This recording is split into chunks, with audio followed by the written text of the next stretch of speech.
saves his job. And this is vintage Pulisic. No, I lied. This is the best Pulisic we've seen. I don't want to hear about lockdown Pulisic. This is a new version of Pulisic. CONCACAF's best player at the moment, Christian Pulisic. Wait. Let's look into that. Hi, if you're new here, I'm Filippo, and welcome to Tactical Manager TV. And today, I want to talk about CONCACAF. More specifically, the take that Herc just had. Is Christian Pulisic the best player in CONCACAF or not? And you know what? Herculez Gomez is right a lot of times. But could this be recency bias? Could it be an American bias? I want to talk about all of that and try to draw a conclusion by the end of this video of who is the current best player in CONCACAF. But before we start, here are a few things that you must know. A lot of it is subjective. It's tricky when we compare players from different clubs, leagues, positions, but obviously some players are quite clear from another. For example, Malik Tillman is a fantastic player for PSV, but I have no doubt in my mind that Pulisic is a better player. Capiche? And as my grandfather would always say, an opinion is like a butt. Everyone has one, but it doesn't mean it's a good one. I also want to say that I will be mainly looking at the players' stats from last season, the 2023-2024 season, their performances for their clubs and country, along with the start of the 2024-2025 season, which is the current one, right? It's about 1 month into the season. I can't do it based on this season alone because it's been only like 7 or 8 games and a player could just be in a hot streak. So I want to essentially go back almost 12 months. Fair is fair. I will also be giving you my top 5 CONCACAF players, plus a few shoutouts because I felt bad for a certain country that didn't have a single player in the top 5. Mexico. With that said, let me know in the comment section down below your top 3 CONCACAF players and drop a like in this video because I dare you to do so. And I know CONCACAF is a really bad confederation, but we are about to talk about some really good players. Okay, let's roll the intro and start the episode.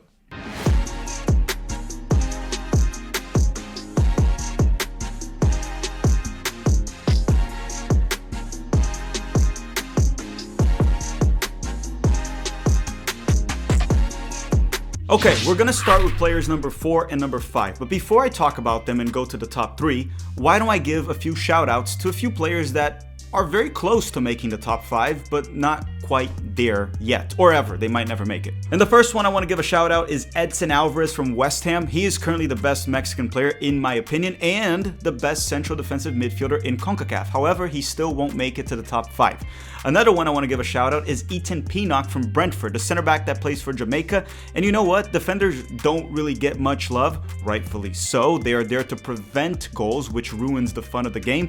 But this is a fantastic player that has been fairly good in the Premier League, very consistent, and deserves a shout out. The other one is Anthony Robinson from Fulham. He has been extremely consistent also in the Premier League for Fulham and for the national team for the most part. He's also the second best left back in CONCACAF. And some of you may be wondering, that means Santi Jimenez will make it to the top 5? No, as I said, he's not the best Mexican player right now. I don't even rate the guy, and apparently neither does the Mexican national team because he doesn't start for them. The best Mexican player right now is Edson Alvarez. And you know what's crazy? To think that Mexico does not have a single player in the CONCACAF top 5 at the moment. I am young, but I don't remember that ever happening in my lifetime, maybe ever. Which is a mix of the decline of Mexican soccer and the rise of American and Canadian soccer. With that said, who are the top 5 players? Why don't we start with player number 5? And his name is Weston McKennie from Juventus. It's funny because I can see many hating on this pick, but Weston McKennie absolutely is a top 5 player in CONCACAF. Let's put aside his rough and a little bit fat summer for the US men's national team and look at the past 12 months. He got 10 assists for Juventus last season while being a starter for them, helping them get back to the Champions League and win the Italian Cup. He was a locked-in starter for them all season long under Allegri. Then this season, with a new coach, when it seemed that Juve no longer wanted him with Thiago Motta, he came back from the dead. He's now a locked-in starter for them, scored in the Champions League right away. And I mean, big signings like Douglas Luiz, for example, have been benched in favor of McKennie. Sure, that can change, but again, he's competing with top midfielders and he is winning. Hate him all you want, this guy has proven to be a starter and a key contributor for one of the top clubs in Italy. As long as McKennie stays in shape, he's an incredible player and he is currently a top 5 player in CONCACAF. And who's player number 4? His name is Leon Bailey, the Jamaican that plays for Aston Villa. Okay, Leon Bailey has shown in the past to be a major talent for Leverkusen in the Bundesliga, and then he struggled early on in the Premier League, but he was incredible for Aston Villa last season. In the 2023-2024 season, Leon Bailey had 10 goals and 9 assists in the Premier League. That is not easy, helping Aston Villa finish in 4th and qualify for the Champions League. He was among the best wingers in the Premier League, which is no easy accomplishment. That is the toughest league to play in the world. Now, this season, he's off to a cold start, but then again, he's apparently returning from injury, so it's understandable. He should be back to normal very soon. He does, however, have plenty of stinkers for the Jamaican national team, but they're so dysfunctional that I'm going to give him a break there. Plus, he even retired from the national team because of how dysfunctional they are. Seriously, the Jamaican Federation is a shit show. We all know that, and Bailey called him out. That's not an excuse for him dropping stinkers for the national team, but let's be real. That national team is dysfunctional, and it's very hard to perform with everything that goes on surrounding them. Look, to me, Bailey is the 4th best player in CONCACAF currently, and he just got an assist in the Premier League the weekend prior to this recording. He's probably going to catch good form very soon and look more and more like the same Bailey that we saw last season for Aston Villa, rather than the one that we're seeing recently this year, and obviously for Jamaica. Okay, time to talk about the top 3 players. And remember, this ranking is opinion-based. Sure, I'm going to bring up some stats and data as I did with McKennie, Bailey, but it is opinion-based, and you can let me know your thoughts in the comment section down below. But who are the top 3 players in CONCACAF? And honestly, out of the top 3, who's number 1? Is it Christian Pulisic? Is Herc Gomez right? Is Herc Gomez wrong? So players number 1, 2, and 3, not necessarily in this order, are Jonathan David, Christian Pulisic, and Alphonso Davies. As I said, not necessarily in this order. And this may shock many, but I actually have Alphonso Davies in 3rd place right now. Go back 12 to 18 months, and he was clearly number 1. But now, I have him in 3rd place. And why don't we talk about it? And understand, Alphonso Davies is a brilliant player, but he has fallen off quite a bit. His market value says it all. Back in 2020, he was worth $80 million according to Transfermarkt. Then it took a slight hit, falling to like $70 million, where it held for a few seasons, and now it's down to $50 million. And no, I'm not using market value as a metric to evaluate who's the best player in CONCACAF, but this, what I just told you, just shows how the sentiment surrounding him has declined. Rightfully so. Now look, he still is a starting left back for Bayern, one of the best teams in the world, but it's also fair to say that he has been a bit shaky for them the past 12 months. There were even moments last season where he got benched, like against Real Madrid in the semifinals of the Champions League. He came off the bench as a winger, not even a left back, and even scored for Bayern. He is still one of the best left backs in the world, that must be said. Now for Canada, he is still crucial for them, but I would argue that he is not their best player, or he was not their best player during the Copa America, and had much less of an impact than a few guys like Schaffelberg and even Jonathan David. In the past, he was even more of a left midfielder or winger for Canada. Jesse Marsch has moved him to a left back position, which again, at the highest level, like for Bayern, that's the position he actually plays for the most part, even though back in the day in MLS, he played more as a winger. But Davies, at the highest level, is a left back, and Jesse Marsch moved him back. In the past, Canada would play him pretty much as a winger under John Herdman. So because he had a slight decline over the past 12 months, and the other 2 players I'm about to talk about, Jonathan David and Christian Pulisic, have been on fire, Alphonso Davies currently ranks as number 3 in CONCACAF. Also, as I said before, I always give bonus points to forwards, goal scorers, playmakers. It's tougher to score and to playmake than it is to defend in soccer. And as good as Alphonso Davies is going forward, he's a tremendous guy when he goes up top, he is still a left back, which qualifies as a defender. I'm gonna end this section on a positive note for Alphonso Davies. He is currently the highest ranked CONCACAF player in the world if we isolate it by position. In my opinion, he's a top 5 left back in the world. Christian Pulisic is not a top 5 winger in the world, or even right winger for the matter. Neither is Jonathan David a top 5 center forward, just to make that clear. So Davies is number 3, but when you go by position, he's the highest ranked CONCACAF player in the world. I don't think there's any CONCACAF player right now that is top 5 in his position, right? And Alphonso Davies is. But okay, right now, based on form over the past 12 months, how they've been playing, how they've been producing, who is the best player in CONCACAF? Jonathan David, the Canadian born in the United States of America, or Christian Pulisic? In the 2023-2024 season, Jonathan David scored 19 goals and got 4 assists in Ligue 1 in France, helping Lille qualify to the Champions League, and honestly, he was among the best forwards in the league. Fast forward to this season, and he's off to a hot start.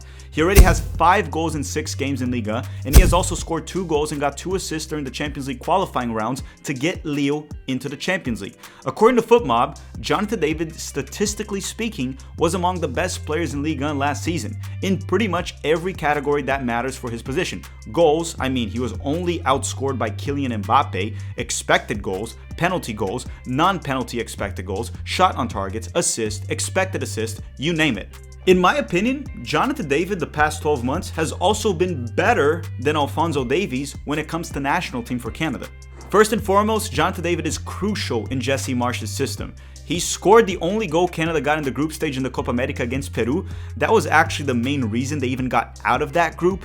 And of course, some extra luck. Canada got very lucky in the Copa America. He did also score against Uruguay in the 3rd place match, and he got a goal and assist for Canada during their 2-1 win against the US men's national team this September. As much as it hurts to say this, Jonathan David is currently better than Balogun and the best center forward in CONCACAF at the moment. However, I firmly believe Herc Gomez is right.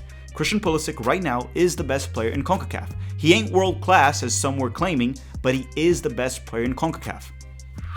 And this sucks, man, because that means Herc Gomez is right about 2 things. He's been saying that Jonathan David is the best center forward in CONCACAF, and he's right. And I love disagreeing with Herc, but I can't disagree with him there right now. And he also said Christian Pulisic's the best player in CONCACAF, and I have to agree with him.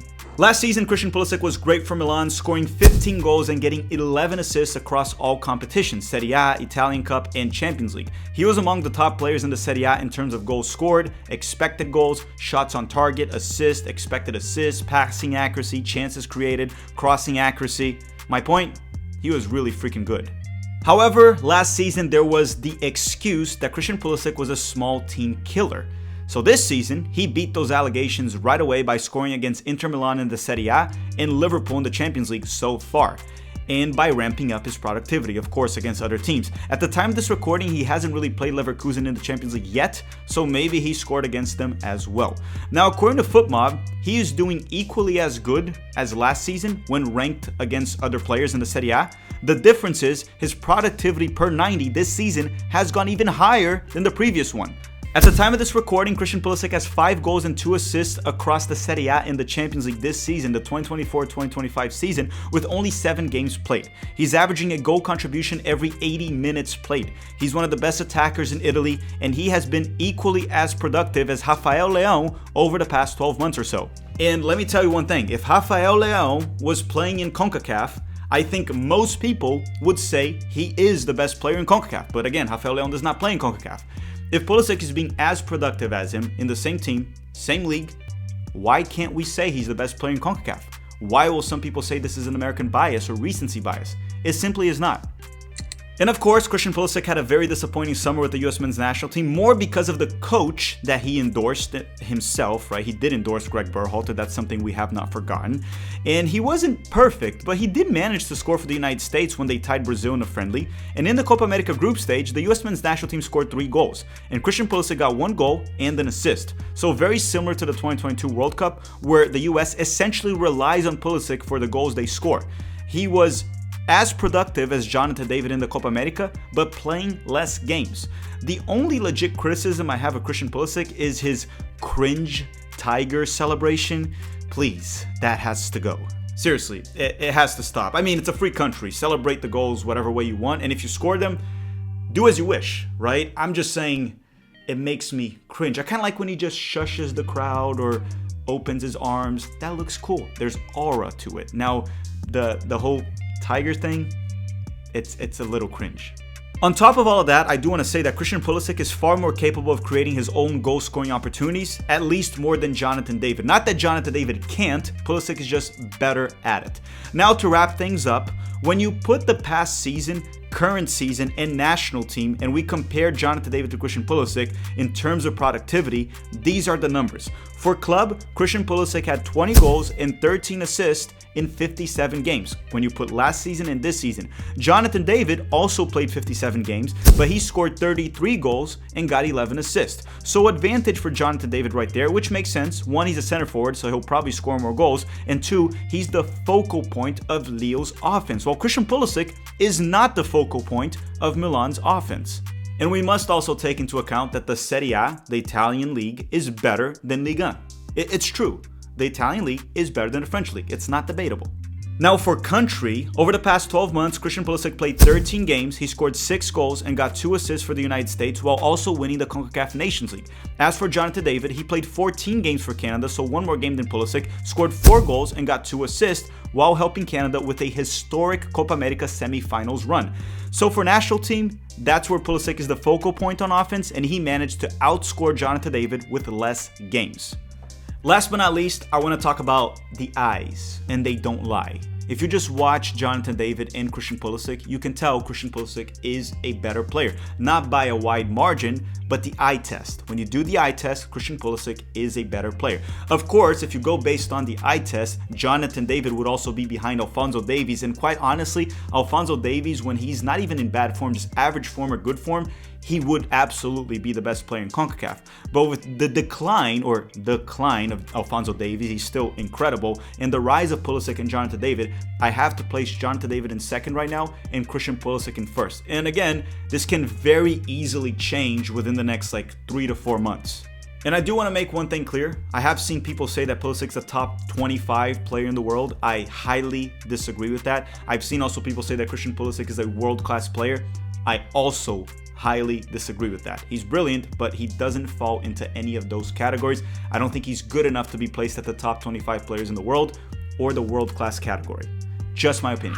All right, everyone, thank you very much for watching. Don't forget to drop a like before you go, and let me know in the comment section down below who is the current best player in CONCACAF as of October of 2024 using performances, data, and facts of the past 12 months for club and country. Let me know your thoughts in the comment section down below, and let me know if you want me to update this video by the end of the season, right? A lot can change. Thank you very much for watching, and have a great day.